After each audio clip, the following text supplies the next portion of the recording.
Yeah, so all right, this is episode 40 of Dreadful Talk. Special guest for you guys this week is Lauren Kelly.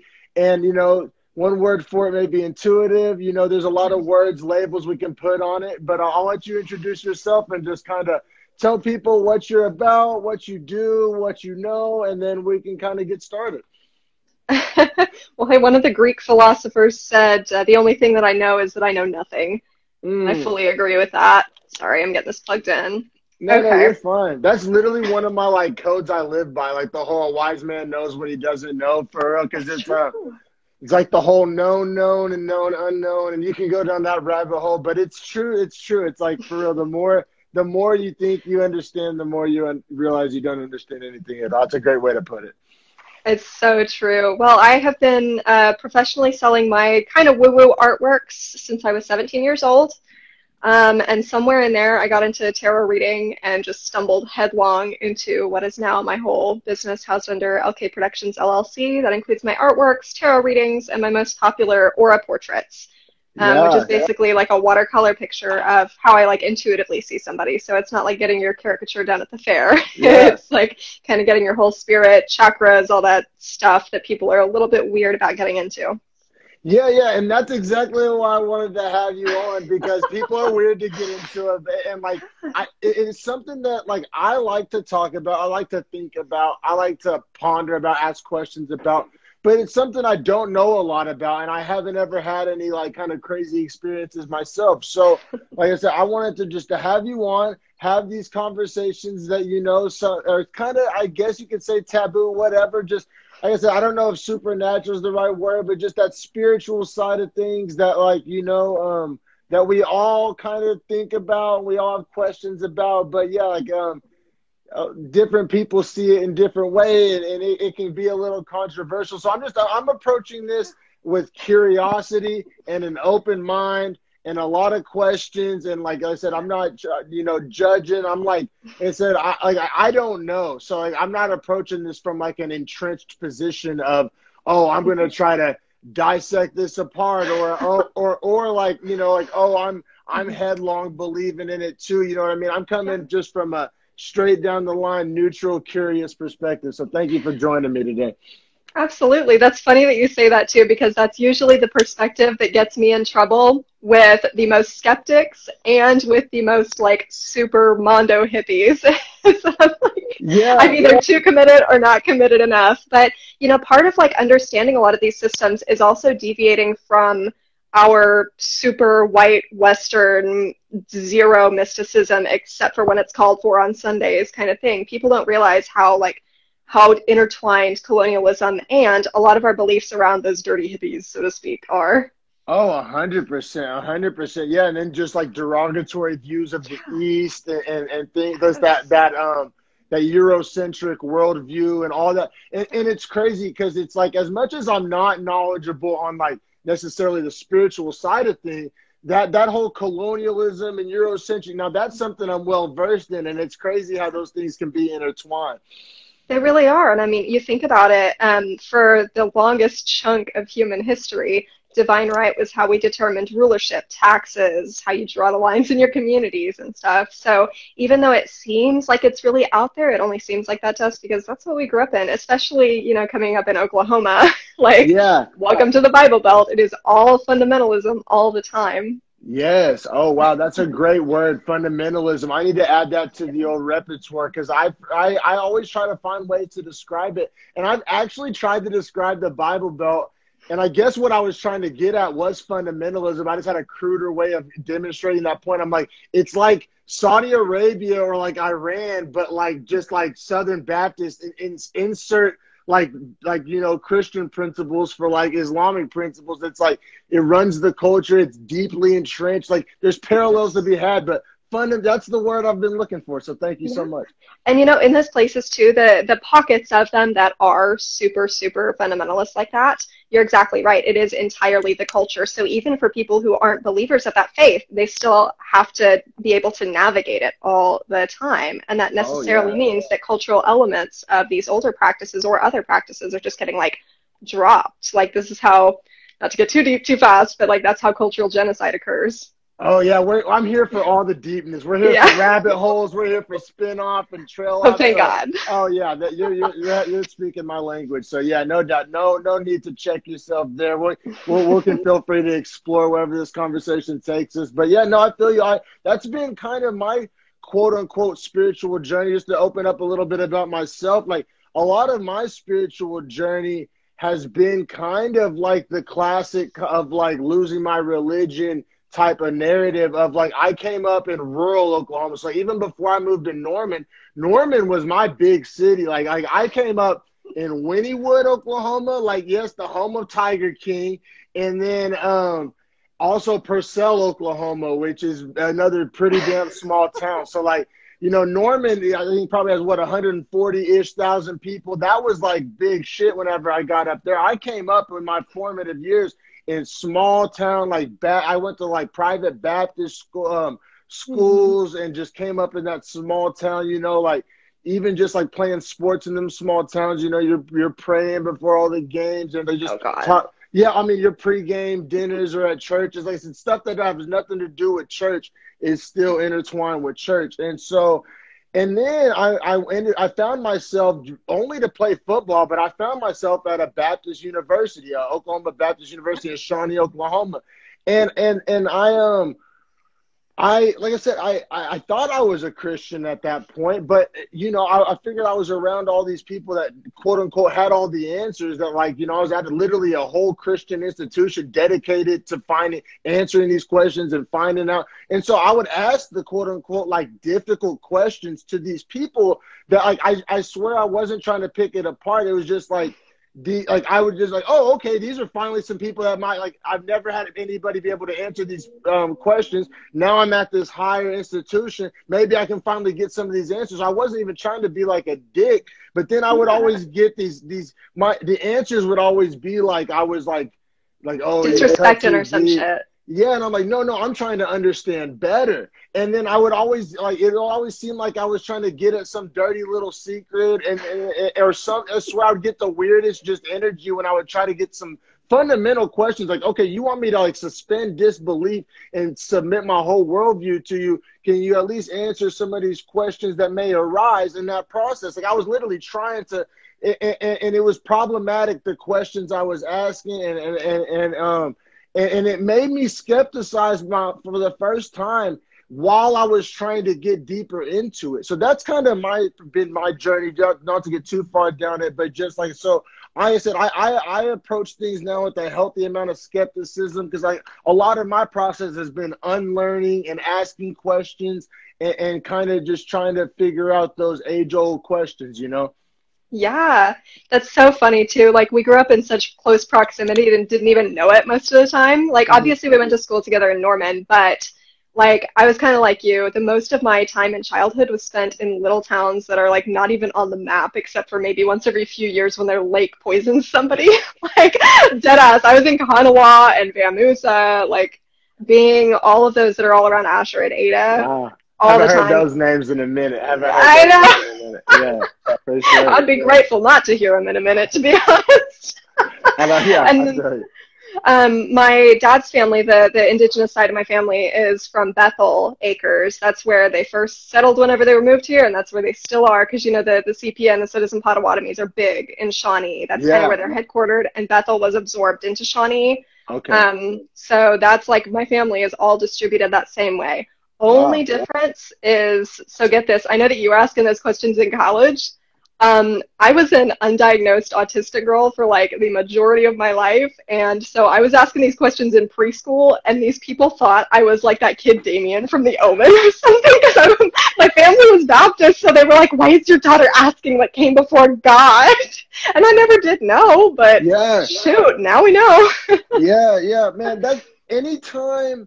Like, I feel like if your premise is strong and you're not trying to sell me bullshit, and I'm not trying to like religion bash or anything. I'm just saying this has been my experience. Like, and I just use harsh verbiage, but anyway, like if you're not trying to sell me bullshit or you're not a snake oil salesman, then you should have no problem with me asking all types of questions. Like, especially like if what you're selling me is that you have answers, you should have no problem with me asking questions if you're selling answers. You know what I mean? That's what religion is answers. And like, so like, I never understood that, like how but defensiveness. Yeah, it's like it's like if you're literally claiming to have all the answers, like that's what it is. You're claiming to have the answers to the mankind's most ancient and problematic questions.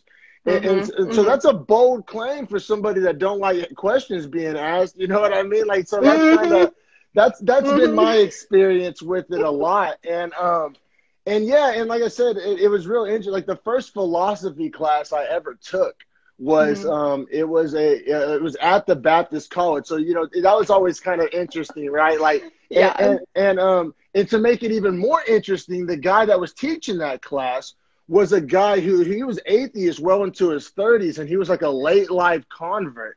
And so that made for a super interesting dynamic. But I gotta say, and I think it does come from his unique background, that he wasn't essentially brainwashed his whole life, that nobody appreciated my healthy skepticism like that guy, and nobody actually tried to give thoughtful answers to my questions like that guy. And he was one of the few people that didn't kind of give me that defensive nature that we've apparently both experienced so many times. Yeah, and that's so valuable too, because the fact is, like, I don't know about you, but when I look at religion, I really like to know what exactly I'm looking at. Am I looking at the text that the religion is housed in? Am I looking at the society that is living through the lens of that religion? What am I really looking at? Because religion is made up of not just the faith, but also usually a certain dogma and a certain like degree of cultural relevancy within it. And so, you know, somebody that's out here being clergy and then they can't answer a question, it's like, okay, so are you so entrenched in your culture that you really are that resistant to looking into something? And also on that note, I don't know about you, but I prefer for somebody, if they are genuinely faithful and they don't have an answer for something, I love hearing, I don't know. Like the level of humility in that is just, Yeah, well, and that's what it's supposed to be about anyway, right? At least according to them, is not knowing yet believing anyways. Like that's quite literally the dictionary definition of the word faith, is not, you can't have faith in something you know. That's always been one of my favorite like word trick mind experience to play with kind of super religious people, is like you by definition of the word faith can't have faith in something you know. And you know, faith is the pillar of what everything's built on. So the pillar of what everything's built on is not knowing, but you're trying to have your cake and eat it too. You're trying to tell me you have faith, but that you know what you have faith in. And maybe I'm playing verbal gymnastics. Like maybe I'm being too much of a lawyer. But you see, like the problems start to arise pretty fast with just some surface level picking. Like you ever pick that paint on the wall, and then the next thing you know, like the whole ugly color underneath is exposed. Like that's kind of what it feels like. Like I just ask a simple question, and then it just leads to just like a shakier and shakier foundation. I don't know. That's been funny. When individuals are lying or playing games with you, they do the same thing. So why do we think it's any different whenever clergy act that way? And not all clergy do, but you know, the ones that are a little bit rough. Yeah, and I think that's an important distinction for us to make. Like, right, we're talking about experiences that we've had in these rural communities and a very specific, you know, culture and you know, that's problematic. You know, there's good people out there that believe in all faiths. There's good people out there that teach all faiths. But as what we've seen happen throughout history and throughout mankind, it's easy to manipulate that into something twisted or something dark or something political. Or I mean, it happens. I mean, throughout history, and it happens before our eyes every day. And that's kind of more of what we're talking about. You know, I think there is, like, do I want to live in, like, I've seen some stuff, and, you know, I consider myself left-leaning, but I also have a lot of problems with the super far left in it. But it's like, I've seen a lot of stuff coming from the super far left that's like abolish religion and like these super like Stalinist ideas, and I'm not for that at all. I think that there is definitely a place in a healthy society for religion and for these questions being asked. So I'm definitely not on like an abolish religion. I think that's taking it way too far. Yeah, and honestly, it only feeds more into the existing power systems to think that way as well. I think that a lot of people forget how both religion and lack of religion, enforced lack of religion specifically alike, have contributed to problems for, specifically here in the West, Indigenous and Black people. Like, it's hilarious to me how we can think back and think about, like, at least in my tribe, we had a very animist worldview. Some still have it before we started intermingling with the French. And we were forced into missionary schools to beat that out of us. Wow. And the thing is, in our traditional religions, there was no one and nothing higher than, or no one and nothing below us. Like, we were the last in creation. So why we would think that we would be privy to some plans of God that somebody else isn't was just ludicrous. We literally believed that we were existing to serve all of the earth and creation and God ultimately as it is. And so whenever religion comes in and says, no, you can't practice that tribal stuff, you can only practice this. And then the white people come back again being like, no, religion at all is actually the worst. So you're actually really primitive for even. As an art historian, I hear the word primitive and I'm ready to fight. Yeah, no, that's definitely like the most backhanded compliment. You probably can't even say compliment, but yeah, I feel you on that. Man, all right, so I think a lot of this other talk will, reemerge throughout these topics, but let's kind of dive into just some of the more, let's get weird a little bit. Now, I want to dive straight into the deep end, no sticking your toe into the water. Let's start off with ghost I wrote down ghost, and then my wife is like, what? She's gonna prefer the word spirit over ghost. So how accurate is that? Do you prefer the term ghost or spirit? And then let's dive into that subject a little bit. Well, it depends. I'm actually gonna I don't know, I might blow your mind here a little bit. And I apologize if I start becoming bro sciencey. I hope that's okay. I'm for all the bro science. I'm here for it. That's the whole point of having a podcast, right? True. So it depends on what exactly you're getting at. So I actually have done house cleansings before, and I had to stop them for a while and then kind of low-key bring them back. Like, I have some clause on my website somewhere that says that I'll do them, but you have to look for it and find it. It's not like a thing that you can pre-order. Okay. Because there's a lot of different things that people can be referring to, in my experience at least, whenever they're referring to ghosts.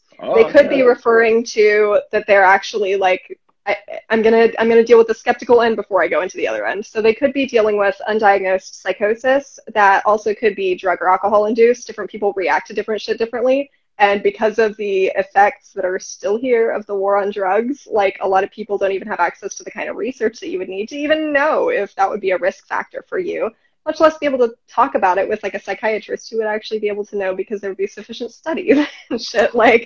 So there could be phenomenon that are just occurring in your brain. Another factor that I've seen has been whether you're able to handle your emotional energy. And because of that emotional energy, you're a little bit more vulnerable to things. And so one of the things that people never believe me on, and I am beyond caring about, to be totally honest, is called poltergeist. Poltergeist refers to activity in or around your home that you can't really fully explain, and it's not sentient. It's not responsive to things. It really just happens usually at a time of emotional height for you. You're getting really worked up over something. So I've gone into clients' homes to do a cleansing before and felt literally nothing there, and turned around and been like, okay, I don't think you have a demon here. Which you'd think would be great news if you're having your house cleansed, for somebody to be like, hey, great news, there's no demon here. And they get mad because I say, I'm feeling some emotional tension. That might be why your cabinets are flapping or something. I don't know. Why don't you go to Pilates and marital counseling and call me in 6 months and tell me how it's going? Wow. And then there's also, echoes of another time that I don't think are sentient either. And I think that that's what people most of the time are referring to when they say ghosts.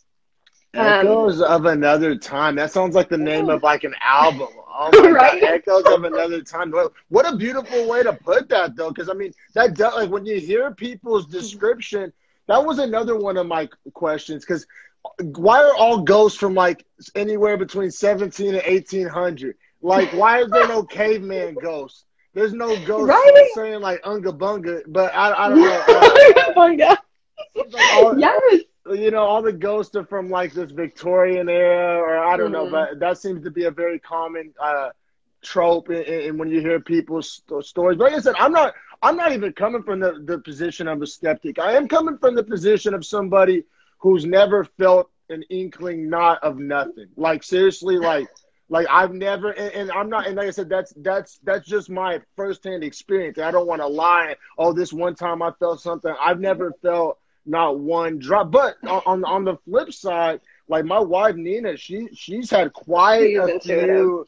Yeah, she's had quite a few experiences, and she'll tell you the stories. I'm gonna have to tell them on a podcast one of these days. But you know, she's had some experiences, and she's pretty confident in how she feels about these type of things. And so, like I said, I'm not here to say anybody's wrong. I've just never personally felt it. But it is cool to hear you break it down, all those things that kind of do get lumped together. Like, for real, like most of the time, just like you said, all that kind of gets thrown under an umbrella term of just, oh, ghosts or spirits or haunted. And it's cool that there's like different categories like that. Of course. Well, and on top of that too, like, to even carry on a little bit more, I do definitely believe in spirits. I don't know that I believe in all the definitions that float out there of them, but part of that comes in an understanding that we may not be privy to certain things about the universe. For instance, we can't take a picture of dark matter. We just can't. Like, we've tried, we can't do it so far. Additionally, you think about like in geometry, and I might get a little bit too deep here for a second, so we can leap back if you'd like. Go down that. Oh, go ahead. So we exist in the third dimension, right? We have length, width, height, and we have all the experiences that come with being animals in the third dimension. When we look at the geometric aspect of dimensions, you know, you have a box that you can draw on paper that's two directions, right? You can pop it up into that third dimension, and we see it popping up because we're in that third dimension. However, if you want to take a cube and put it into the fourth dimension, so to speak, which we can only do entirely theoretically, and this is really weird and confusing, so slow me down. No. I'm listening. I'm listening. But you got to actually pop the cube almost through itself in order to be able to reach the fourth dimension, because we don't have a way to conceptualize that here in the third dimension. So it's like what looks to us as if you're just a blip or moving inward could actually be moving into another dimension. So in that sense, I believe that there's some stuff out there that I can't see, and that just comes from that straight up indigenous humility worldview.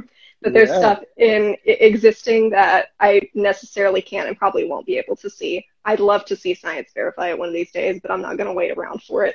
Yeah, and I think that's a dangerous line to toe, right? Because not dangerous, but because it can be. well, what I'm saying is like science has been late to the party before in proving stuff that mankind has known before, and so you know it's not out of the realm of possibility to think that one day this stuff is all going to be scientifically verifiable, and people that are intuitive or have had experiences maybe are just like a little ahead of the curve or picking up something that we don't fully understand yet. And then you know there's always the argument to be made for the complete other side too, that like kind of like you were saying at first, it's in people's heads, or you know, to put it mildly or to put it oversimplified. But all right, just kind of, you know, brass tacks, getting right at the point. Have you ever seen / communicated with a spirit, a ghost, an entity, whatever kind of insert word there? Like, have you ever seen it visually or just communicated or anything along those lines?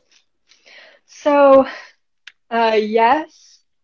And I guess my main example that I actually experience very regularly is something that I thought for a long time was, I don't know if you're familiar with C.G. Jung's work, or Carl, but he hated his first name. He went by C.G. He describes all of us as having different archetypes within us. that function almost as a symbolic representation of different parts of our psyche. And so this one particular figure that I've been seeing in my dreams in particular, since I was, God, probably 3-4 years old, maybe earlier, for a long time, I thought that he was that Jungian archetype, other aspect of me, until I started having other like readers. Whenever I go to fairs for these things and like there are other psychic readers, I try to go like, get a reading from somebody, because why not? And I started having those people start picking up on this guy and describing him to a T. To this day, there are still days that I wake up and I seriously think that I just heard somebody walking down my hall. I'll have very specific messages come in dreams. I don't visually see these things though. And the key thing probably that differentiates him from something that I could even potentially be making up would be just the fact of how I never shared anything about him throughout my entire childhood. Like, I honestly started to think he was like an imaginary friend or something. I was like, what's wrong with my brain? And then these people start describing him, his behavior, his demeanors, phrases that I had not shared with anybody exactly as they had been said in dreams of mine. So for me, it's mostly that dream state where I get like visual and other sensory stuff, or right upon waking. But then I get like these gut feelings pretty commonly, which is really, really hard to describe. But it's as if you know something the same way that you know that the sky is blue, and you don't really question how you know it because you think surely somebody told me or I saw it or something. And then you speak it aloud and somebody gasps because they don't know how you could know that. That's kind of how a lot of that knowing comes through, including about spirits. Man, yeah, that's crazy. That's really cool. That's a cool way to look at it for sure. Like, yeah, the only thing I have pretty damn vivid deja vu sometimes. Like and it's always at the most mundane point of my life. Like when I'm driving, taking a certain exit. It's like I don't know. It happens at like mundane times. Never anything like helpful. Like, it's never like this is who wins the fights on Saturday to go place a bet. It's never anything like that. But it'll just be the most dumb little moment, the most mundane moment. I'll be like, I swear to God, I saw this shit before. But I would encourage you to tune in and think in those moments what you have been thinking about when you feel it, or what has been your worry throughout that day, because there may be something in that moment for you, whether it's symbolic, like a certain type of bird landing, and then you go Google, fucking albatross symbolism or whatever, and something comes up, there may be something for you there. Yeah, hell yeah. No, for sure. That is interesting. That's the only thing I've ever been able to like tap into. Now, like this is how I feel about ghosts or spirits or however you want to say it. The thought of it really doesn't bother me. It really doesn't. Like, I don't understand what's so like quote unquote scary about it. Now, what does kind of what trips me out in the way that my mind works is like the ramifications of it. So, like I said, I mean, I'm not really the most religious guy. I kind of believe when we die, it kind of ends, and that's just my own personal belief. There's a lot. Most of the world disagrees with me. So the thought of there being like spirits, I mean, what does that mean? Like, is heaven and hell real? Is what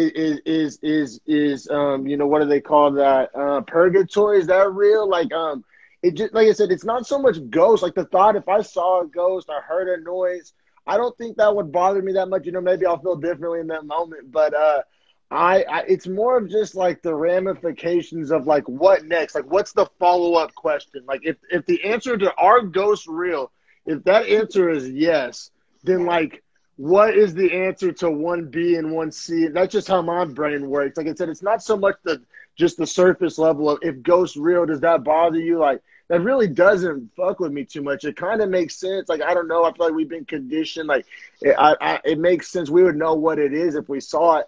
But it just the follow-up questions is where my brain just goes down that rabbit hole. Do you ever kind of struggle with that at all? A little bit, and I used to more than I do now. Mm-hmm. More and more, though, I see how certain groups have taken very literally what was meant to be analogy. And so when I think about you know, I love translating religions into other religions for people. Like, I always end up masquerading as a member of whatever faith I'm hanging around very, very easily because, I don't know, I have a long history of exploring religions. But I think what gets me the most is that people think that whenever we talk about heaven and hell, for example, that we're talking about literal places, that you can go heaven or hell the same way that you can go to the dry cleaners after death, and that's just not quite it.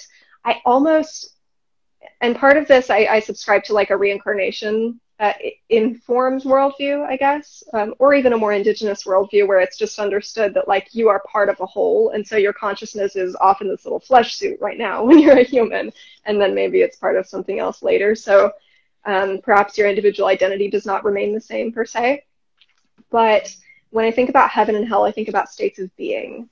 I think about what kind of state of being are you in, because you can damn yourself to hell in 5 minutes by making some really shit choices and having to live with them. Or you can be in purgatory by like remaining in the same cycle over and over and over and over again, be it in this lifetime alone or in multiple. I don't necessarily think that it's so much of a place, and I think that's where a lot of like the ghost hunter personalities kind of maybe deviate from what they can actually feel with their guts or tune into.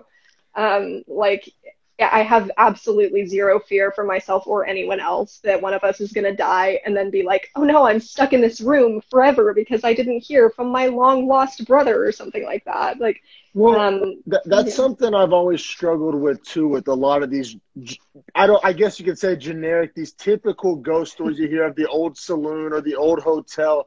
And this goes back, I guess, to actually, you know, being somewhat educated on actual religion, is how can something metaphysical be contained by something physical, as in like drywall or like the confines of a room or a house? And I'm not saying that it can't be, or that like there aren't haunted houses. Like that's what I never understood. I never got that part of it. How something like literally which has escaped the confines of the flesh and of this world, but can't get through some 2x4s and some drywall. I can punch through some drywall. Like, right? But like I say that kind of tongue in cheek, but seriously, like I don't know. I just that part never really made too much sense. And I guess who says that it has to make sense? Like not everything has to make sense to me. That's something else I learned the older I got. Like it doesn't have to make sense to me. Like that's the world doesn't operate under like what like gets approved through my brain. You know what I mean? Right. So, Did Dominic check this off today? Yeah. So like it doesn't have to make sense, but I would like not necessarily even from you, but just from somebody that's like really believes that like haunted houses and stuff. It's like, how is it trapped in something physical if it's not a physical? Does that make sense to you? Yeah, and honestly, like that's where I kind of end up I get into trouble with like paranormal people so much because I'm like, you guys realize like nobody can be trapped here. If it is fully a sentient spirit here, it's because they damn want to be. They have a reason to be. And if it's actually stuck, odds are it's probably just something influencing the environment. Somebody got real emotional and cried beside this doorway, and now whenever we renovate everything but the doorway, somebody feels sad when they stand up under it. That's like the majority of cases, it seems like. So I get myself in trouble pretty quick with a lot of these people that are like, we're gonna go catch a ghost. And I'm like, good luck. Like, you realize that ghost is older than you and doesn't have the same flesh considerations. It doesn't have to pause for potty breaks like you do. Come on. Yeah, that is pretty arrogant, like just that human arrogance, right? Just to think that, like, they could go outsmart it. All right, I think we may eventually come back to kind of that subject. I feel like we've explored it kind of in a fun way. Kind of now I want to get into because I'll be real, up until probably the start of the pandemic, I wasn't even really aware of what this word meant, and that word is chakra. And I've actually, and I know it's probably funny, but I'm sure a lot of people can relate to this. I first heard the word from watching anime, but the cool thing about it is, and at least this is what I picked up from watching different animes, and they all kind of use it in kind of a similar way. It is, it's a common theme throughout kind of just the culture, and they kind of just talk about it in like an understood way. It's not like how Spider-Man got bitten by a spider, and Superman got kryptonite, and Batman was rich as fuck. Like, everybody has like their origin stories. Like in anime, it's just kind of this understood energy that's kind of can be harnessed and refined. And so that's why I don't know. That's pretty much the extent of my knowledge about chakra. It's probably all fake, bro, anime science anyway. But just you know, because you're able to paint and draw chakras, and I know that there's like they say, like, what different chakras mean different things, and there's different parts of the body. I mean, just give me like a chakras 101, chakras for dummies. Gladly. So chakras, first of all, the word chakra means wheel in Old Sanskrit. And this is because what the Vedic medicine systems do, such as Ayurveda, is that they understand everything to have 4 bodies. They'll literally, if you go to an Ayurvedic doctor, they'll be like, well, you know, you have 4 bodies, right? You have your mental, physical, emotional, and spiritual. And they're all encompassed in what you're currently occupying, your body. And so the chakras are usually 7 points, some of them deviate by 1 or 2, that are said to lie along the same line as the spine. And they represent both areas of your physical health and also your like emotional health. And then they also represent different areas of life. So starting at the root, which is the base of your spine, and working your way up, you have the root chakra, which is usually represented by the color red. And it is like, it's basically all of your human needs. It's all of your base human needs. You need to eat, you need to sleep, you need to feel secure. Moving on up to the one that's situated at the same level as your genitalia is the sacral chakra. And it's associated with obviously reproductive energy, but also the more metaphorical interpretation of what that can stand for, which is creativity and connection and joy, like joie de vivre type of stuff. Okay. Moving up to your navel is the solar plexus chakra, which represents like your power, your decision making, and your like, I guess you could say your direction in life. You think about Donnie Darko when they talk about moving up from the solar plexus, and they show something moving up from there. It's kind of projecting your direction. It's not quite as creepy as that film, but that's kind of where it's situated and what it's about. It's projecting that future motion for you. Okay. The heart chakra, obviously it's your heart, is all about your compassion, how you connect to other people. And I also like to use it in the solar plexus chakra to understand like a place of meeting between our human animal in the lower chakras and our human spirit, our human consciousness in the higher chakras. The throat is the situated place of like your communications. So the way that you express yourself in the world, the way that you speak, and the way that you listen as well. The third eye, or the brow chakra, obviously between your eyes, and that's also, you know, the Vedic medicine is where we get our third eye concept from. It's all about how you intuit stuff and how you process information, how you decide to see the world, and what you do in order to reason with it. And then the crown chakra is the final one. It's right up here at your crown. And it is like your place of prayer, connection with the universe, meeting with what all is out there and above you. Wow. And it's so cool hearing it broken down like that. So just kind of just as somebody who doesn't come from that world or whatever, it's so easy, especially just certain circles of people or whatever the case may be. You bring up just the word chakras and you just instantly shot down, just like bullshit, right? But if you took it just level by level, just like you just did, I mean, I don't think anybody would like disagree that those are all like things. I don't know, like it would just when I heard it broken down level by level, it made perfect sense. It's something that seems like every human being has experienced and can relate to and can essentially like self-verify. And but it's just but that's what we do, right? We try to. It's easy to just throw out a whole bag of trash. We'll use this analogy. Like it's easy if everything's in the bag, you just throw the whole bag out. Like chakras, whatever bullshit. But Okay. you know, if the bag rips open, we've all had that unpleasant experience, and you got to pick up each individual piece of trash. And I'm not calling this trash; that's a bad part of the metaphor. But But it's how the West thinks of it. So it takes forever to throw it away, and you realize how, like, I don't know, you can't just dismiss it as easily. And I feel like that's like what it is. It's like it's easy to dismiss whole concepts, but like if you explain the concept, all those ingredients are harder to throw apart when they're not all mixed together. I don't know. That made a lot of yeah, and sense.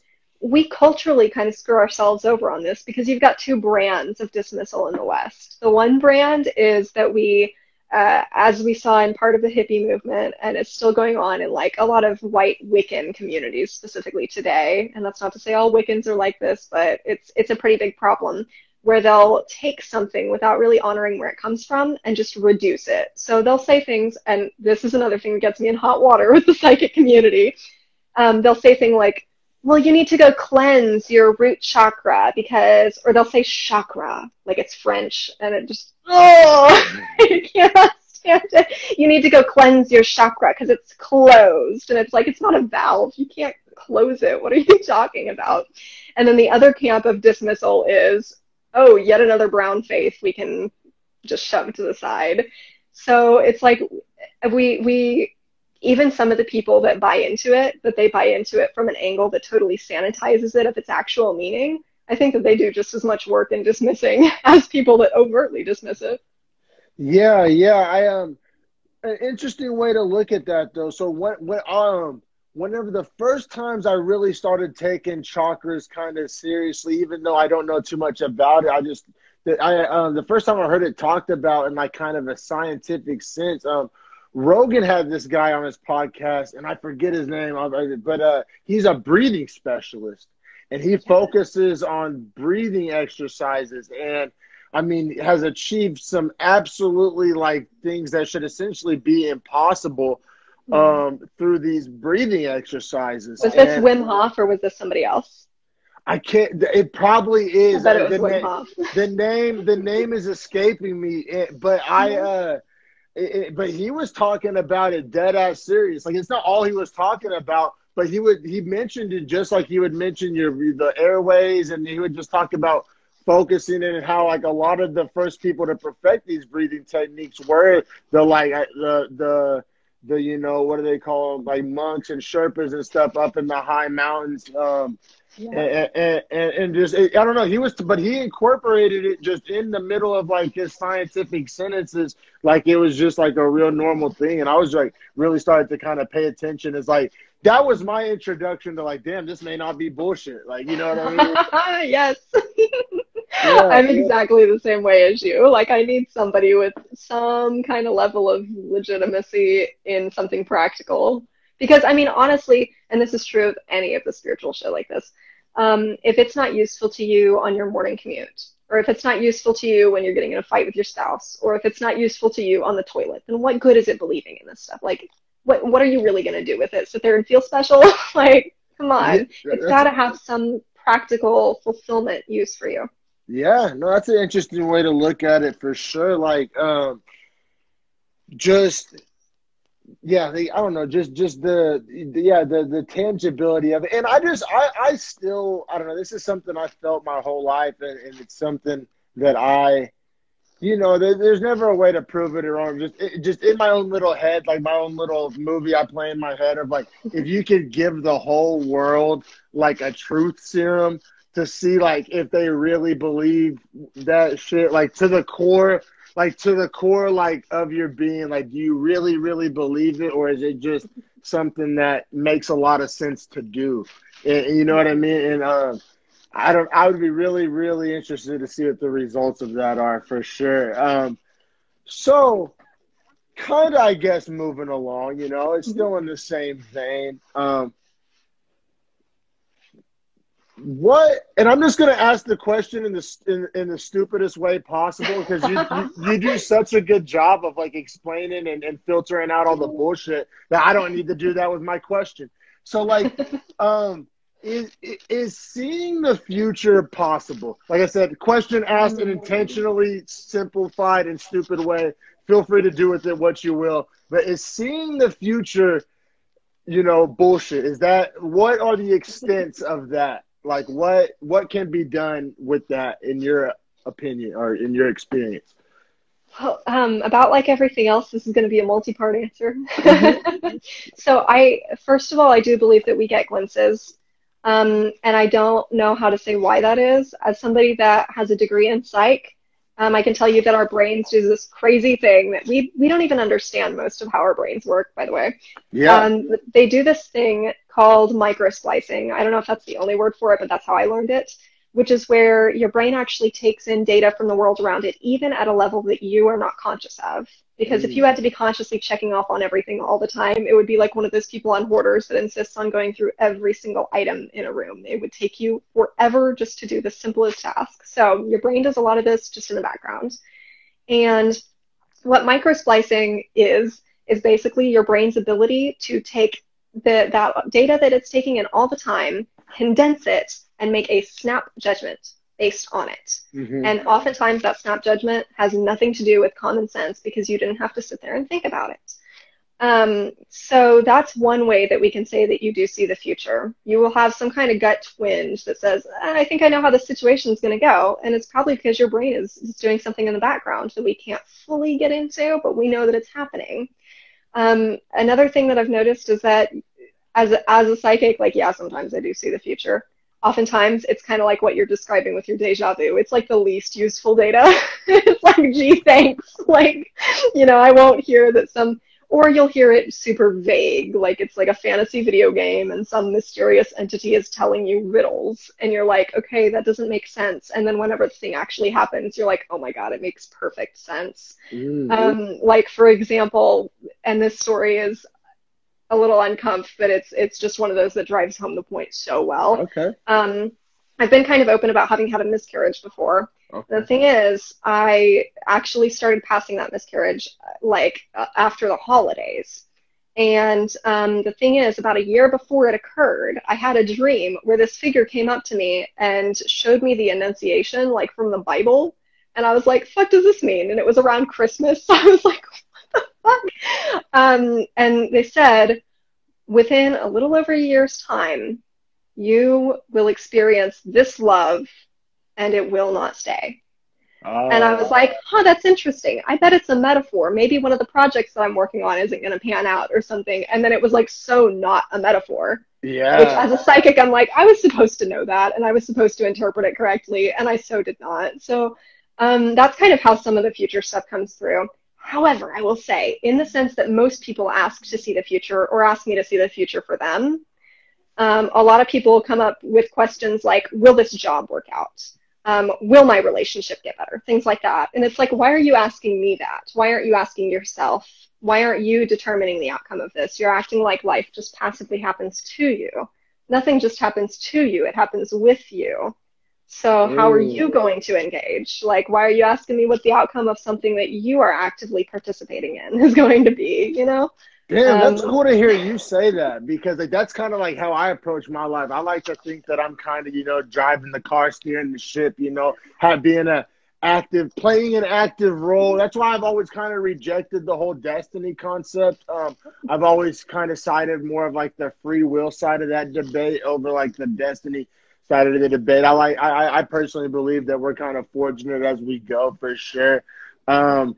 Man, and that's something going back to, it kind of just involves everything we've covered so far. It's like, I feel like, and it sucks because I try not to be either one of these people, but I feel like a lot of people fall into one of these two categories where they either don't believe anything, or they believe every damn thing. It's like, oh, you know, you believe in JFK, like, dope. Oh, you also believe in flat Earth, and you also believe in you know, like Hillary Clinton drinks baby blood, and like it's like you either believe everything that's and you're just like gullible, or like and I hate when that type of gullibility is passed off as, oh, I'm not gullible, I'm open-minded. It's like, okay, well, if there's no filter, like if it's anything that anybody that says anything to you at all sticks, then I mean that you're not credible. And then, yeah, it's like, who are you turning down if this is what you're accepting?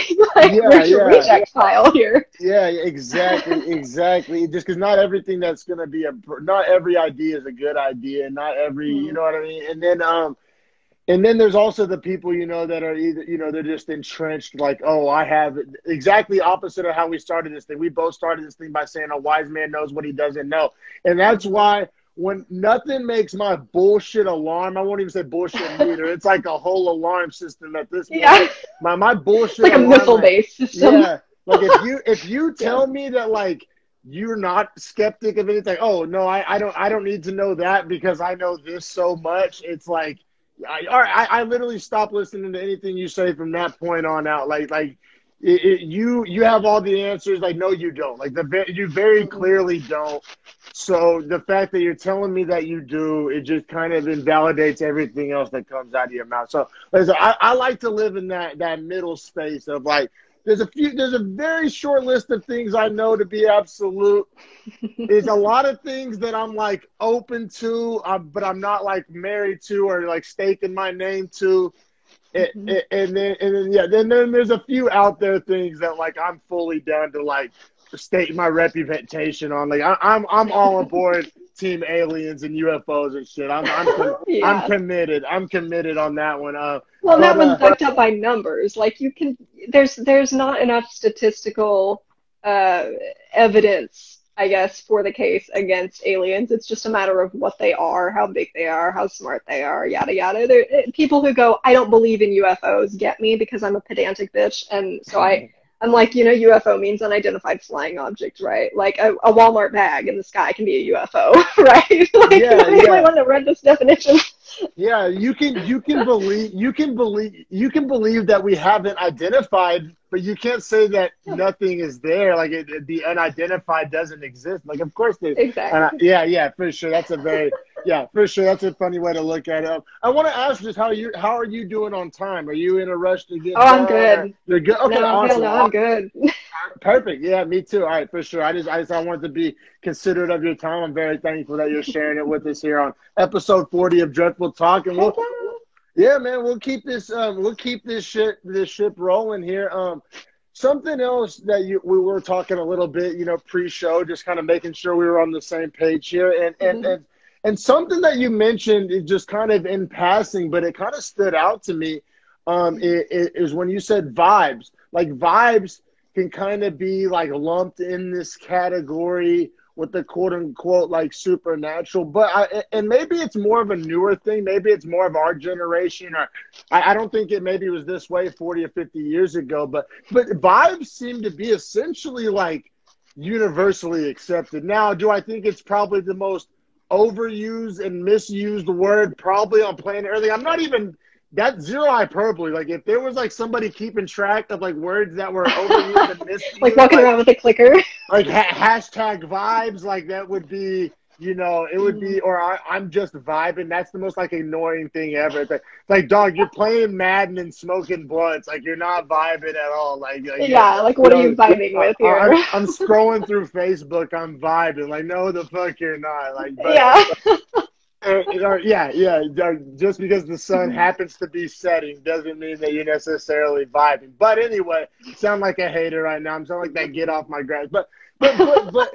But generally speaking, I feel like, especially with people, say, under the age of 35, I feel like vibes are just pretty, it's not like a controversial topic. Like I said, it may be a misunderstood topic, but it's not like as controversial as, say, ghosts or religion or the afterlife. Like it seems to be pretty universally accepted. What's kind of your, I guess, quote unquote, true definition of vibes, and then just kind of like, you know, how it relates to you and how you see that, like their role, just that type of deal. Yeah, so I multi-layered as everything. For one thing, I am super grateful that vibes has become like such a commonplace thing, because I think that it accurately, or at least adequately, describes so much. There's a lot in human communication that is not verbal, and that's not even body language. It's just in something about us that we don't quite know how to quantify. And whether we pick that up rightly or wrongly kind of depends on how close we are with people and how much we know about them and stuff like that. Like, I mean, I've mentioned it before and I'll mention it again, like as a very long time undiagnosed autistic girl, like I've had to struggle to be able to read people the way that I do in conversation and stuff, because a lot of the signals that people put out, I just don't even receive, or I communicate differently. So there's a lot in human communication that we don't vocalize, that we don't actually have a name for. But in addition to that, so vibes comes from vibrations. And in the hippie movement, they take this really, really literally, and it's not quite, I mean, it's kind of literal, but it's not quite as literal as they take it, or in the direction that they take it, I suppose, where they say that everything in matter is vibrating at a certain frequency. I've heard that. And to an extent, that is correct, because what's happening at a molecular level is dictated by vibration in some way. However, when people are talking about like, well, you just gotta make your vibes more positive, you gotta have higher vibrations. It's like, okay, if you're literally vibrating, you're gonna, like, here's what happens with matter. We have several phases of matter. You've got like solid, liquid, gas, and plasma. So like, what are you going to do? Explode and become like glowing substance? like you're not literally vibing the way that you describe it in a lot of these hippie circles. But I do really love that vibes is so popular, because that also allows me to masquerade among people and not be seen as like the weird psychic. But yeah, fair enough. I think it's making it very accessible to people, albeit with the people that you're describing, like, I'm vibing with the sunset, like you're vibing with your phone while you're taking a picture of the sunset. Come on, like, call it what it is, dude. But on the whole, I do really like the concept of vibes. Yeah, for sure. And like, as much as the best way I can kind of describe it, at least describe my experience with it, is like, there's been people I've met that day, albeit at the skate park or at a concert or wherever the fuck it may be, that like I would hand that guy or girl, whatever, $1,000 of my money right now and say, I'll be back in 5 minutes. Like, I just trust this guy's energies. It's good people. I don't need to know his life story. I don't need to even know his last name. And I like this motherfucker right here. And I don't know why, but I do know why. And I'm getting good vibes off this guy. And then, you know, there's been people the exact opposite, right? Where it's like, I feel like most people have experienced this, where somebody's smiling all in your face, maybe saying the right thing, maybe part of a friend group that you're in, or whatever the case may be. And you're just like, this motherfucker's a snake. Like, I see right through this. Like, I'm not buying what they're selling. Like, I see through this. I get bad vibes from this person. You can detect their intention because of the subtle things that they're emoting, that they don't even realize they're emoting. Yeah, exactly. And I think that's something that most people can relate to. And I think that I'm going to say something else here, because I struggle with it. And I think that in this super hypersensitive racial times and things, that like it can be something that gets sometimes confused with racism, or conflated with racism, and I've struggled with it myself, right? Like, and I'm going to give just an example, real life example. I'll put myself out there. There was this guy, young black kid. You know, you could tell he probably didn't have a ton of money, and you know, just what may be deemed as an unsavory character, or whatever the case may be. But I was literally having like, and I was getting somewhat like sketch vibes from him. And I was, but in my head, I was like, oh, don't be another one of these people out here judging a young black kid. Like talk myself out of it. Long story short, guy ended up being super sketch. Situation was a nightmare. I should have like trusted my like vibes, but I feel like people struggle with that. And like, I'm a mixed guy, and I struggle with that. So like, if I was like a rich white dude and I'm getting like sketch vibes from this like poor black kid, I feel like people are going to struggle to like just process how to handle that. Like, damn, am I being racist right now? I know that's like an extreme scenario, but it can get confusing even for somebody like me. So like, I don't know. No, it's true because we internalize the biases that are taught to us at a societal level. So even if you're a member of a minority group, I mean, I don't know how obvious this was, probably really obvious when I was a kid, but like because I grew up in my white family and because I was kind of distanced from my culture in that way, I grew up with some seriously bad thoughts about my indigenousness. Like, and it's not even, it wasn't even conscious. I think a lot of these biases, like we forget that we can internalize them and that we often do.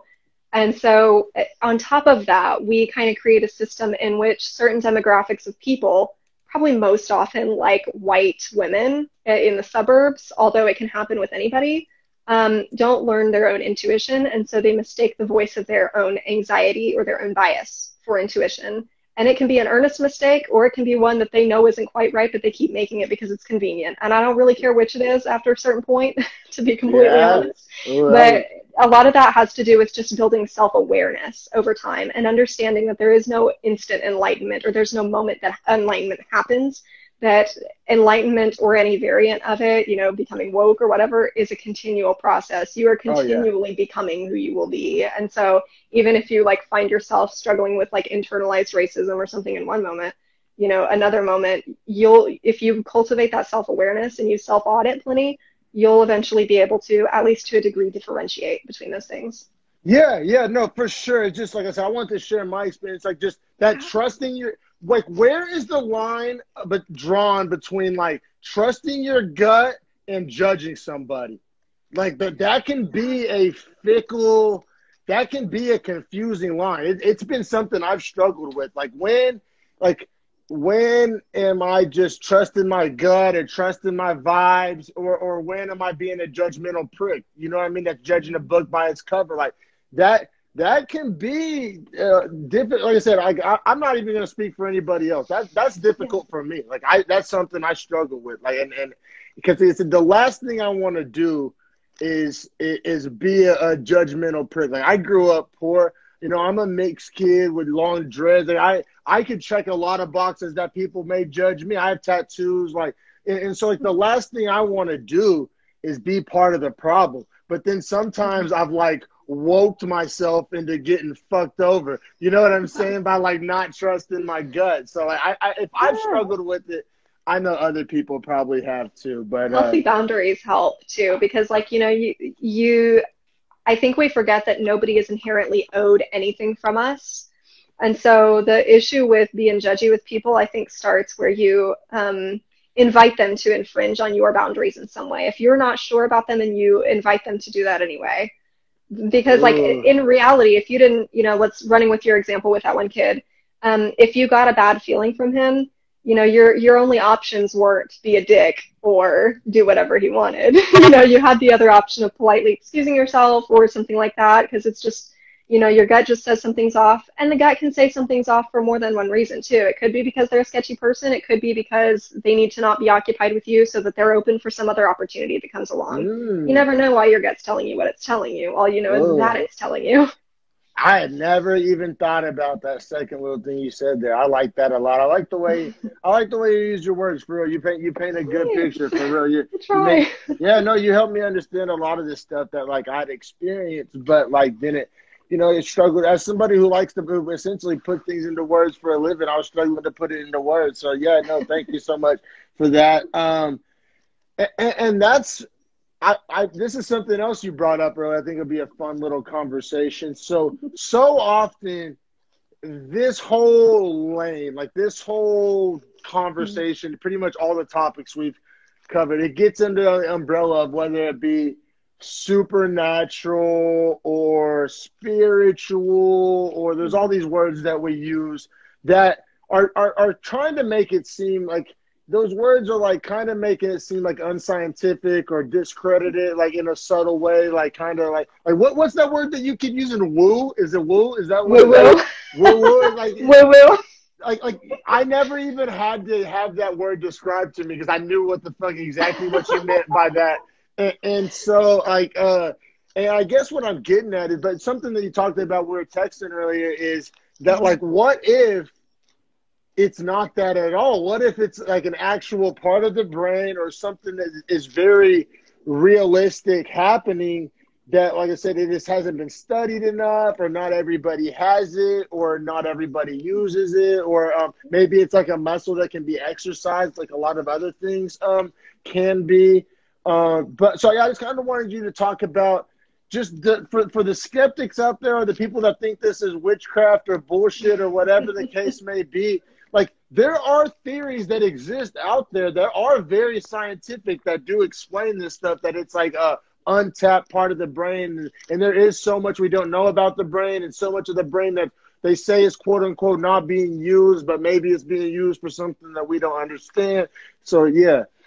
Yeah, a lot of the processes in the brain, we just like, we can see the things running, but we don't quite know exactly what it's doing, or we have some theories, or we know what areas of life it responds the most to, but we just don't understand the mechanism.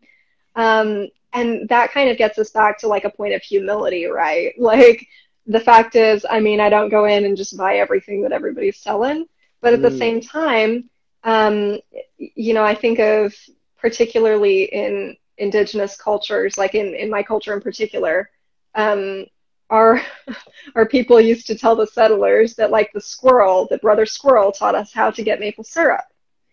And by getting into the tree and getting the sap, and then we would go and do something to it, right? And the settlers damn thought we literally meant that a squirrel grew a human voice and started talking to us. And it's like, no, we didn't say that. Yeah, so, but you learned from the squirrel. We learned from the squirrel. Yeah. We're talking about that. So I think that part of it's that things get lost in translation when people just don't want to understand how big their ego is being right about that point.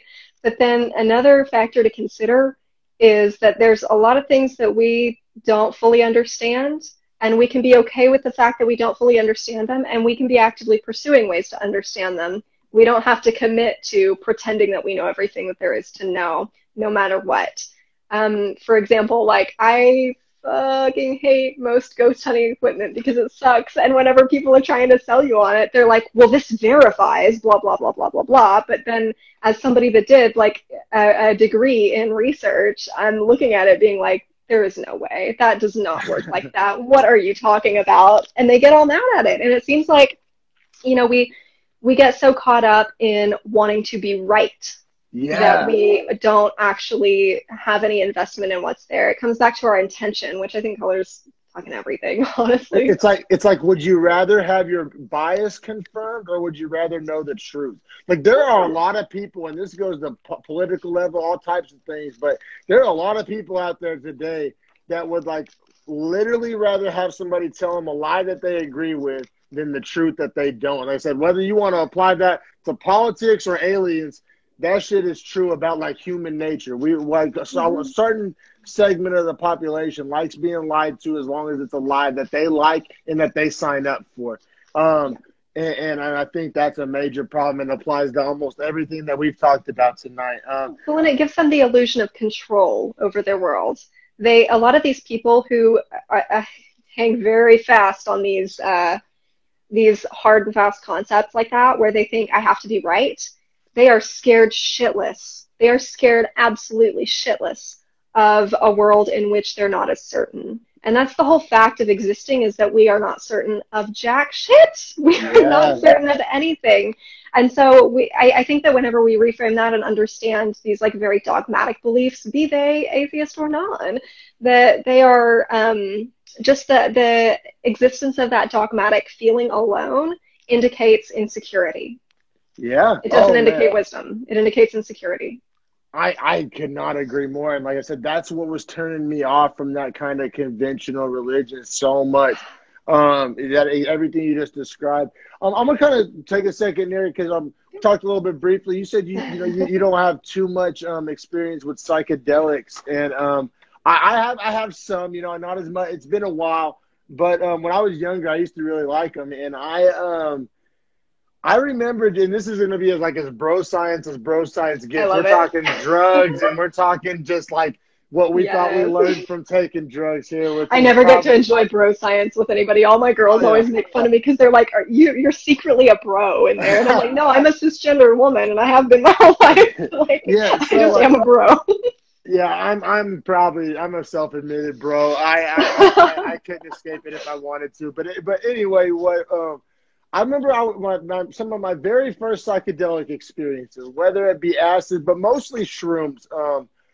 I I remember because I remember like the first time I took enough shrooms to where like I'm seeing like geometrical patterns. Like I remember that I was like my curtains turned into like I'll always describe it the same way. My like curtains turned into like a waterfall of like yellow triangles. Like it was like never ending, like cyclical, like yellow triangles are like falling down my like drapes and curtains.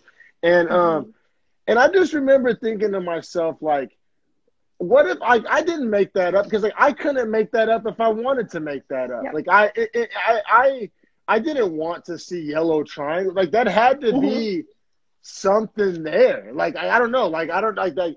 And obviously, yeah. Oh, you were on drugs, Dom. But like the thing that I don't know. It's like I my takeaway from psychedelics, and it's the reason why I don't do them as much anymore. I feel like the list of things I can learn from them is shrinking. I feel like I've kind of learned some of the basic lessons you take away from doing some stuff like that. But when I was young, like one of my biggest takeaways is that like, man, maybe like when people are tripping and they're seeing that little whatever coming off of whatever they're looking at, or the little waves in the air, or the little shapes, or whatever the case may be when you're tripping.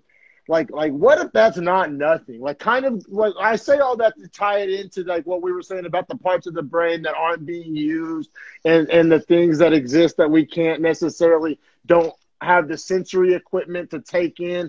And what if that's kind of what that's tapping into? And like I said, I don't know, that's a real loose connection, but I don't know. Yeah, no, I love delving into this stuff too, because I think, first of all, the issue of psychedelics for spiritual growth is so deeply nuanced, and there's so many different directions that we can come at it from. One of them is, I think, we have to consider obviously the chemical influence of them. Like you said, you weren't sitting there like, gee, I hope I take this and see some triangles. Like if it was what you wanted to see, you would have been, I don't know, hallucinating that you were like on a beach with Mai Tai or something, right? Something cooler than some yellow damn triangles. Yeah. Yeah. But I think that perhaps, and there is some evidence to indicate this, that whenever you're using psychedelics, it can help with your understanding of symbolic meaning behind stuff if you're not very strong in that area to begin with, or if you have suppressed some kind of understanding of symbolism. And also, I think that it's very important that we acknowledge the I guess, origin of using some of these things for spiritual purposes. So like shrooms, peyote, all of these other, ayahuasca, a lot of these substances that have those psychedelic qualities, even cinnamon, if you do it up the right way, to be honest. Oh, wow. I never knew. Yeah. These have been used since the dawn of time by people craving to have spiritual experiences. I mean, deadass in Egypt, they made opium cakes. They seriously made cakes out of like sugar and honey and the opium from the poppies, and made it into like a paste and ate it at parties. Wow. And they would have these rattles that the women would start shaking to signify that the goddess was in the room with them. And so I think that there are a lot of issues with the trade of these substances that are impactful in good and bad ways to the communities that they were originally used by, and still some are used by. But I also think that it's really intriguing to look at them for that kind of use, as long as we stay away from this kind of fetishizing. Like I had this ex-boyfriend for the longest time who was like, shrooms are the way to wake up. And I was like, can you not? Like, I'm a red girl, and if I start using these things, people are going to be like, ah, yes, another druggy Indian. And I'm going to be like, rude. But yeah, I think that's interesting. And I would almost, if I was talking to you while you had been seeing that thing, I would have been asking you, what does the color yellow mean to you? What do triangles mean to you? Or even, let's say that we're in a universe where you're an engineer, the triangle has tremendous symbolism in engineering as a very stable shape. It's a shape that you can literally use to build very, very sturdy and simultaneously flexible objects.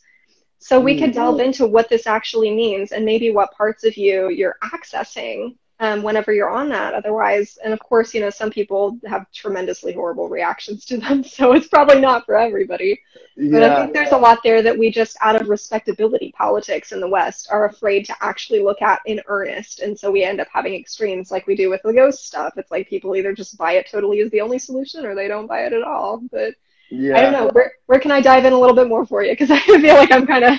No, it's all good. That's what we do here on Jeff Will Talk. It's all good. Yeah, that's what I want to introduce, like, because a lot of, like you said, there's a long history of psychedelics and spirituality, and it is kind of a little bit difficult to have the conversation on these subjects that we're talking about without at least mentioning it. And always, I want to throw in one of my personal experiences, and I don't know, we've kind of been taking shots at like suburban white hippie culture, and I'm here for it. I think I'm going to add one more. So, like, what drug is because a lot of, like, the problems with the quote-unquote hippie culture is, like, the irony of it, right? Like, I don't know if you've ever seen the South Park episode where they pointed out so very beautifully, masterfully, as they always do. But the hypocrisy of it, the cultural appropriation of it, the, like, kind of useless nature of it, and it's, like, all idealistic. It's all practice, it's all theory, no practice. But what I'm getting at here is one of the main drugs associated with that kind of movement is LSD and acid. And as somebody who's done it a few times, I'm not a real big acid guy, but I've probably done it in my lifetime at least 5 times. But like every time I'm on acid, I'm like super aware. Like I don't feel enlightened at all. Like I literally just like, damn, I'm on drugs as fuck right now. Like it makes me feel, it's a very superficial, like it doesn't feel natural at all. Like when you're on shrooms, like you're tripping, but it feels like natural in a way. Like acid doesn't feel natural at all, and it's like it's engineered to death. It's kind of like taking, you know, just pure chalky vitamin pills versus like food-based vitamin supplements or something. Like you don't digest it quite the same. You don't metabolize it the same. That's a good way to put it. Yeah, and then I'm not gonna do acid anymore because I learned that like one of the main reasons acid was like developed was like from mind control experiments by the CIA. And I know that sounds like as tinfoil hat gets. It's real. The CIA was like one of the main users and testers of it. And there's a long history of it where I'm at in the Bay Area. In San Francisco, everybody always says, oh, the Haight-Ashbury district, that's where the hippies know. Like, that's where the CIA gave people and did mind control experiments. Like, it wasn't just all fun and games like people make it seem. Like, that's real. That's real. Especially Cold War era. There was some sketchy shit in the Cold War era because all bets were off with these white men up in the government. Like, not to say that all bets were ever on with them per se, or are right now, but particularly during the Cold War. I mean, the whole movie Men Who Stare at Goats is about it. I mean, I never did see that one. I need to check that out. I've heard good things. All right, well, I'm a reel us in a little bit. I'm gonna get us back on the tracks real quick, and I got a much more calm, much more easy question for you. Like something docile. Docile is the exact word for it. What does meditation mean to you? Meditation means to me being fully and completely with yourself. A lot of times when we're spending time with ourselves, we're actually spending time with everything else. Even if our phone is off, we're spending time distracting ourselves with thinking about what tomorrow is going to be, what yesterday was, what this, that, and the other. Meditation is completely being with yourself. And sometimes it does mean moving through distracting thoughts. But I think there are a billion and one ways to meditate. Obviously, we all have, pardon me, my ear things are trying to come out. We all have, you know, that image in our head of like the person floating with their crisscross applesauce legs and stuff. But I truly believe that other things can be meditative. You know, in the West, we've seen, particularly from the medieval era, from the Dark Ages, we saw those enlightened manuscripts. And those are the big tomes, the giant books that have like all the gold leaf and shit on them, where monks were transcribing Bible verses. Well, they would zone out for 23 hours at a time doing that stuff. That was a form of meditation to them. I never knew that. That's crazy. after a certain point, they weren't paying attention to the words anymore. I mean, they were monks. They knew them by heart. It wasn't even something that they were thinking about. They were just doing it. I've also known people who meditate while they're running, or meditate. A lot of people know I've started running, not because I'm good at it, because I'm shitty at it. Good for you. But Good for even you. that is like an act of meditation, because I'm being completely fully with myself, tuning in. People think that meditation means like silencing your mind. And yeah, after a time with enough discipline and practice, maybe your mind does finally reach a quietude sort of place. But more often than not, it's being willing to be with it when it's not quiet. And see what happens.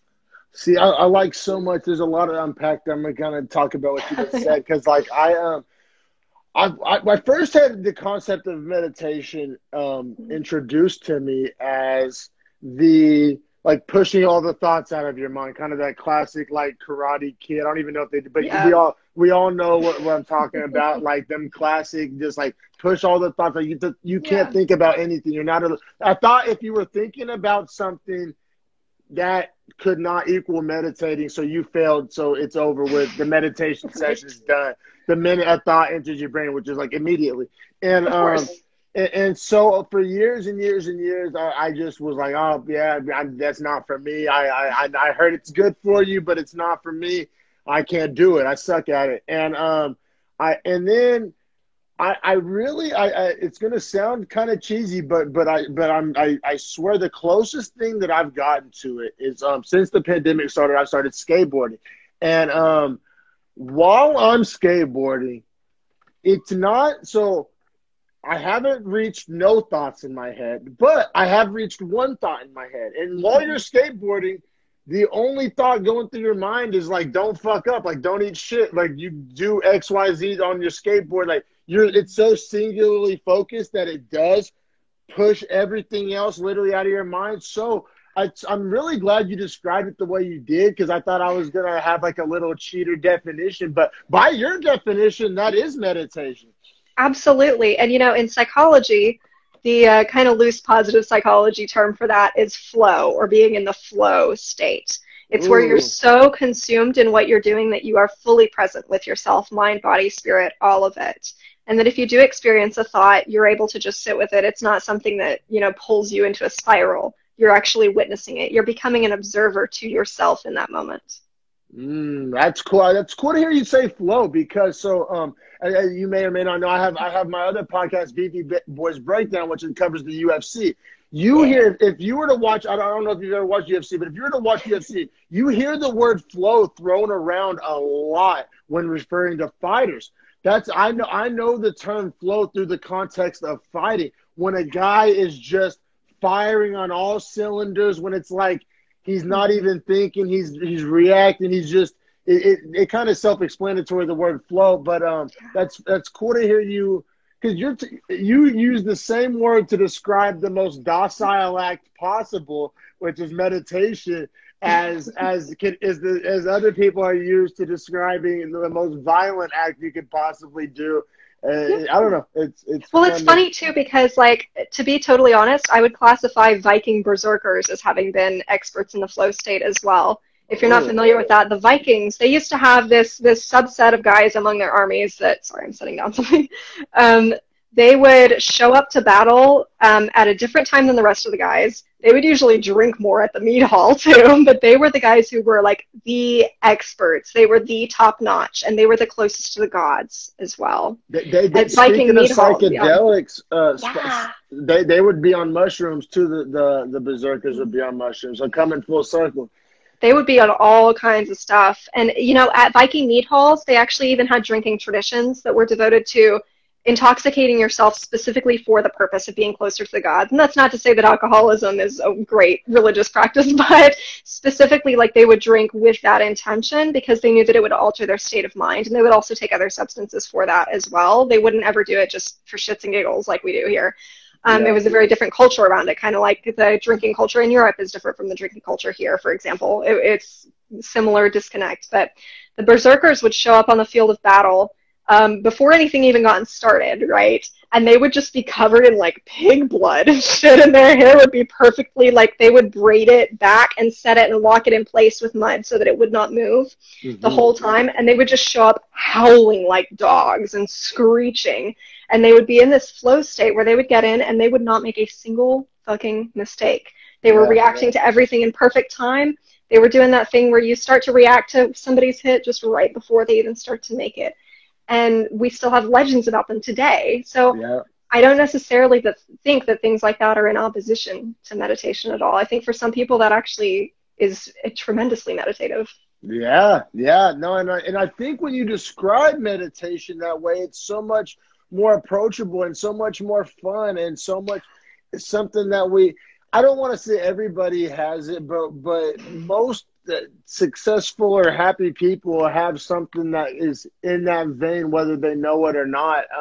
Whether it be working out or whatever the case may be. Like, and if not, you need to find that. Like, if you're watching, listening, whatever the case may be, like, if you don't have anything in your life that makes you feel that way, that you can't zone out and focus on this for a little bit, like, I highly recommend, you try something and find out that thing, because it is super beneficial and it counts as meditating, according to Ms. Lauren Kelly over here. That's my vote on it.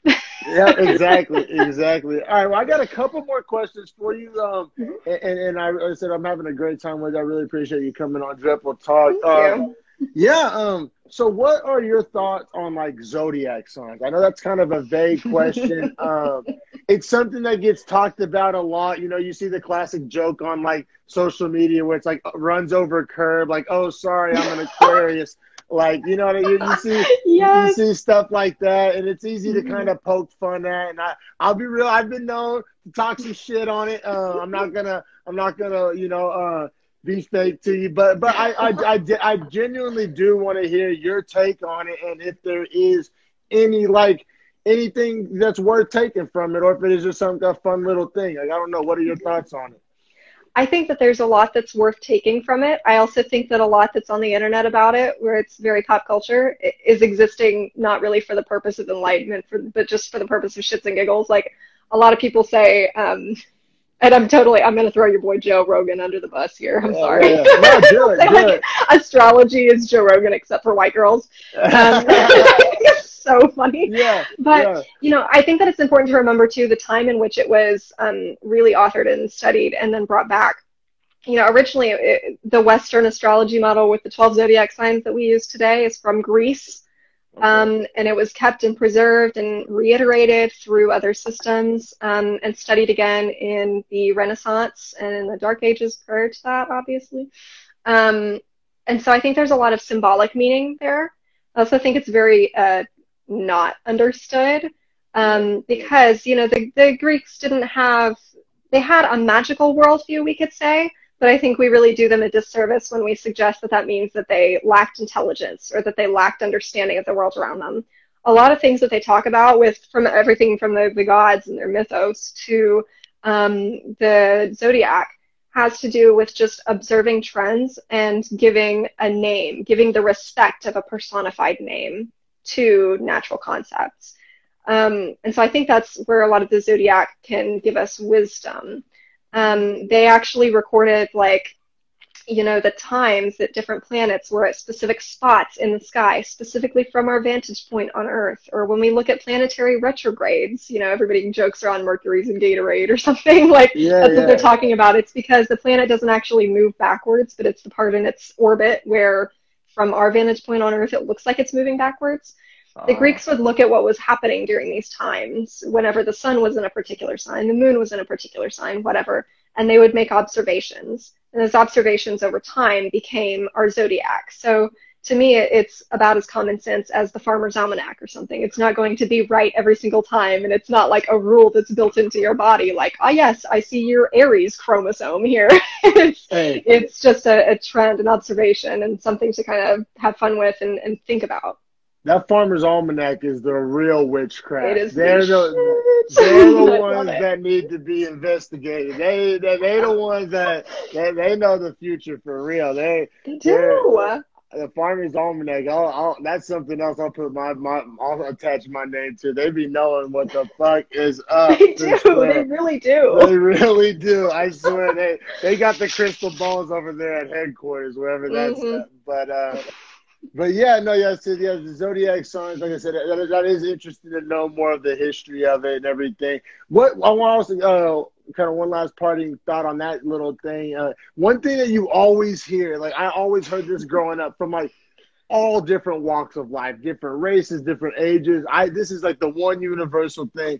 Something crazy happens, or you have a bad day, or you get in a car wreck, or you get fired, or just whatever, something off the wall happens, and be like, oh damn it, I knew it was a full moon tonight, or like I swear, everybody beyond that full moon makes crazy shit happen. What are your thoughts on that? Is that just some coincidence type shit, or? Some of it is coincidence, but some of it's not. So we don't fully understand the ways in which it works, but in order for the moon to be full, we have to be positioned on Earth in such a way that the sun's gravitational pull on us is just a tad bit stronger than it usually is. We're just a little bit closer to the sun than we might otherwise be, were we on the other side of the moon. Because that's how the moon gets lit up, right? Like we're standing between it and the sun, and it's reflecting the entire sunlight back at us. It's not partially covered by the Earth because it's our shadow that creates that dark bit on it. So that gravitational pull, we don't really understand how much and whether it has any effect on like behaviors and stuff. But, there are animals that are more sensitive to it than us. A lot of the world around us is more sensitive to it than us. And so even if indirectly we could be reacting to stuff like that. However, when people pull the whole like, well, it's just the moon, the power of the moon itself. Like, no, that little rock is not doing jack shit. Well, the most bro science way I've heard it described, and it's like, oh, makes sense to me, is just like the moon is what controls the tides of the ocean. Yes. So there's proof that the moon, like that's tangible evidence that the moon have an impact on water molecules on Earth. And there's a lot of water molecules in the human body. And so, like, there's even some bro-scientifical evidence there, anecdotal evidence. It's fun to think about. It really is. I know I've had some wild days take place on a full moon. I bet a lot of y'all out there have too. And then pretty much the last question I'm gonna leave you with, just something else I'm like curious about. My intro, I have a couple of different intros to this, and it's like kind of the topic of like curses and witchcraft and like that type of things. So like the Latino part of my family, like the classic like brujeria and like you don't want to be pissing off no Mexican grandmas. Everybody always said that, that's true. My mentor is a bruja, so I'm with you on that. And then essentially every culture kind of has some little version of that in a way, and whether it be voodoo or this or that, there's little, what's your thoughts on some of this stuff? And this makes me nervous. You can hear it in my voice. I don't want to dig too deep into this. I love this stuff. Yeah, and I think that the biggest fear that you're going to have with me is that I'm going to like not shut up. So, but no, it's true. All cultures do have some iteration of witchcraft. And so when we talk about witchcraft in this context, we're obviously not talking about just Wicca, which, its practitioners are called witches. So that can be kind of confusing sometimes. But Wicca, confusing. I have questions about that. We'll get to it. Okay, I'll hold on that. But in anthropology, witchcraft, and I wrote this down, so I'm going to look at my note real quick. Witchcraft, or sometimes called sorcery, is referring to the set of beliefs and behaviors in which the relationship between an act that you and I could do and an outcome, be it related to that directly or not, are connected by some analogous, so an analogy, or by some mystical connection. That basically we have a greater impact on the world around us through symbolic means than we realize. So a lot of witchcraft is very active prayer and a consideration that we co-create our lives with the universe in some way. Additionally, most of the oldest non-formal religions in the world that have been trampled over by various iterations of colonialism are heavily built on witchcraft under that anthropological definition. Mm-hmm. So everything from, you know, voodoo is, I just fucking love it. Because it is, yeah, a religion of, anthropologically speaking, witchcraft, but it's also contextualized. It's the survival of a lot of different West African faiths reiterated to be, like, able to be masqueraded among Catholic dominant places. That's a really powerful one, but also, like, a lot of animistic faiths and indigenous faiths from across the world are under that umbrella as well. A lot of people today are drawn to witchcraft in any number of forms, not necessarily for the cultural or the faith component, but for that component of, I have some power over my life and I'm going to choose to use it. And I think that that power as well is important. We have to remember that we see a rise culturally across the board in history in instances of people doing what we would consider witchcraft if those people are under the thumb of somebody and they have no other means, economically, politically, or whatever, of really taking a stand. Then they turn to witchcraft first for their motivation and for something to change, and then they can dive in on the practical means later. We saw a lot of witchcraft. If you look back on the history of hoodoo, a lot of people mix up hoodoo and voodoo. And hoodoo is specifically like New World black people's magic. I was about to say black magic, and I realized that people get confused. I'm glad you clarified that. Yeah, a lot of like hoodoo is directly tied to the Pacific Trade Triangle and slavery. Hoodoo developed because people who were enslaved were creating their own system of magical connection, mystical connection, in order to get, number one, their personal feeling of power back. Yeah. And number two, create something so that they would then have the room. You know, you would have a dream that told you that it was going to be the right time to get the fuck up off the plantation and run. So witchcraft is very powerful in a number of ways, more than what we credit it with, really. Yeah. Okay. That's cool. I know that's like a lot. No, it's cool. I appreciate it. I'd rather have a lot than a little, you know what I mean? And then you were, you know, let's come back to like the whole Wiccan thing, because I've met a few people in this, like, in my life that, like, have say they were like witches, and I think it's more of this Wiccan type stuff that you're talking about, and yeah, talk about that. And just because I've always been, because it's one of those things where when somebody tells me they're a witch, I almost feel like it's like they're telling me their religion, and I don't want to be like, yeah, all right, whatever the fuck, like, you know what I'm saying? I don't want to, like, you know, I don't want, so like I always, like, you know, in the moment, like, oh really, like, you know, like I don't, it's a socially acceptable answer. Yeah. I know sometimes don't know what to say, and mainly because I don't really know what that means. Like, oh, like, all right, are we talking like full blown Hermione, like make something float there, motherfucker, or like what are we talking here? You know, you like to say some words and read some creepy books, and like, I don't know, I don't know, I just don't know what it means. Like, when somebody tells me those words, I'm a witch, I don't know what to do with it in my brain. So like, to your credit, neither do I. Okay. To your credit. But Wicca is a religion that is based on, it's primarily based on, like, I don't even want to say that it's actually based on Celtic faith, because it's kind of not. It's based on what people thought Celtic faith was like in the early 1900s. Wicca is a religion that came about in the 50s. So it's a really young religion.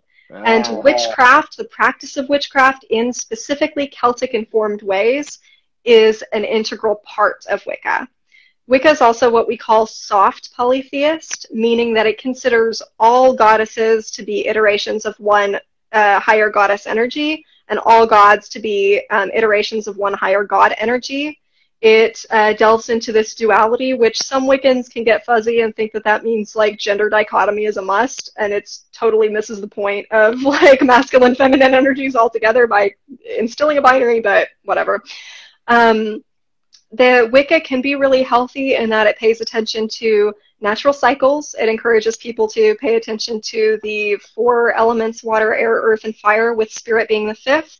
If you see the pentacle, which is the star that's inside of a circle, those 4 points that are on the bottom are considered the 4 elements, with spirit being the 5th up at the top. The idea being that if you get your practical life in order, if you seek to get yourself in balance in all earthly things, that the flow from spirit will come naturally at the top, that you build the foundation so that it can come in. However, a lot of Wiccans, not all of them, but there's a pretty significant problem in the Wiccan community of racism and also of appropriating gods. So a lot of Wiccans run into the thing where, because they're soft polytheists, so they consider all gods to be one, they'll just go out and, like, I've seen white Wiccan girls adopt beliefs that they think that they're like the daughter of Yamaya, who is the Orisha of the ocean. And literally enslaved mothers who had their babies on slave ships would throw their babies over the side of the ocean, giving them back to Yamaya in order to free them from the fate that was coming to them. So it's pretty fucking distasteful for some, like, white chick off the street to be like, yes, I belong to Yamaya. Like, no, you don't. No, you do not. Yeah. So it's kind of layered and nuanced in that way that it can be really, really healthy, and that there's a lot of good positive in it as a religion, but also it's such a young religion and one that's so rooted in white Western femininity that it does run into some problems a lot in their community. Yeah, I pretty much what you just described has been my experiences with it. It's usually some white girls, and it's usually, you know, trying to blend in some type of other culture. Or just trying to run from something. Like, they're trying to run from, they think that, you know, oh, I was raised Baptist, but religion sucks, so I'm going to go be Wiccan, and then I'm going to take all the same viewpoints that I had when I was Christian and keep them here. Like, I'm going to still be feeding my ego.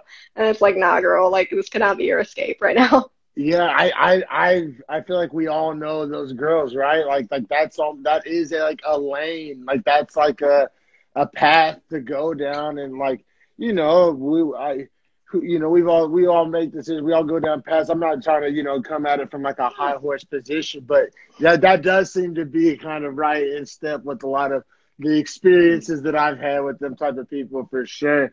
But like I said, but at the same time though, a lot of what you said when you were breaking down, like, a lot of the X's and O's of it made sense. Like what you were saying about, like, all the gods are one. Like, that's kind of how I feel. Like, I don't believe, like I feel like if there's a God, there's a God. Like, it ain't picking and choosing different, like, races and languages and little traditions. Like, if there's a God, all people praying to God are little things like you said, like that made sense to me. Like, it's almost like the, you know, what they're believing in isn't.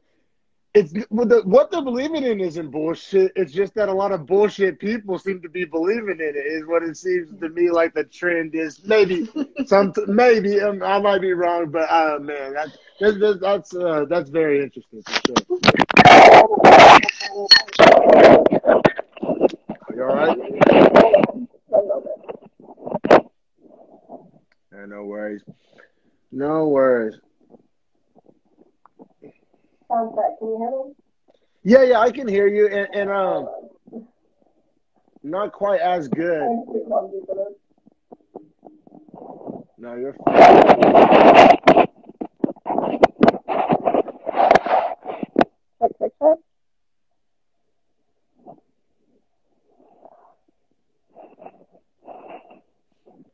Check. Can you hear me? Yeah, I can hear you. Oh, thank God. Okay. Yeah, no, you're fine. You're fine. No, You're good. So yeah, Wicca can be really, really helpful. It's just it's the people that bring something to it. It's additional. We need to consider that in a lot of pockets, like even here in Oklahoma, when I was first getting my come up, like in the psychic community and in the pagan circles, a lot of people who practice solitary paganism or some iteration of it, whether they practice like Norse heathenism or really anything else, they don't really have circles to go to, so they end up in the Wiccan circles, even if they're not completely Wiccan. So a lot of times the Wiccan, like sabbats and stuff, include people who maybe don't consider themselves Wiccan. Okay. Yeah, no, that makes sense. That makes sense for sure. Especially in a place like Oklahoma, you kind of got to get as close as you can get, you know what I mean, with your type of people. But yeah, no, for sure. Even like, I really think that's about all I had for you. I think that was a lot of fun. Thanks for going deep with me. Thanks for getting weird with me. You know, yeah, you were a lot of fun. Let the people know about your website and where they can find you. And like I said, thanks so much. Absolutely. Thank you for having me. So the link in my bio is my website. It's lkintuitive.com. That's Lima Kilo Intuitive, like your intuition.com. I just released my book in December. Oh, cool. It is called A Goddess Study, Transformation and Self-Actualization in the Mysteries of Persephone. We get into the Hades and Persephone mythology and really break it down for self-development and rope in like modern pop culture references to give context to things that often get missed in modern Western readings of the mythos. And then I also do a podcast with author Megan Giselle Smith. We're between seasons right now. She's a bomb. So we're on hiatus, but our entire season 1 is available at Bitchin' About, which the link to that is on my website as well, just for the sake of brevity. But yeah, it's been a joy like hanging out with you. I'm really glad that we got to have this talk and have some fun. Yeah, this was so much fun for real. I think the viewers and listeners are definitely going to enjoy it. You can find the video on YouTube at Dreadful Talk Podcast. Go subscribe. I appreciate that. And then if you're an audio podcast person, the audio will be Spotify, Apple Podcasts, wherever you get your audio podcast, it'll be there. So Lauren Kelly, Intuitive, thank you so much. This is episode 40 of Dreadful Talk. You're the best. I really appreciate your time. Thank you. Appreciate you. I'll talk to you later. Yep. See ya. Bye.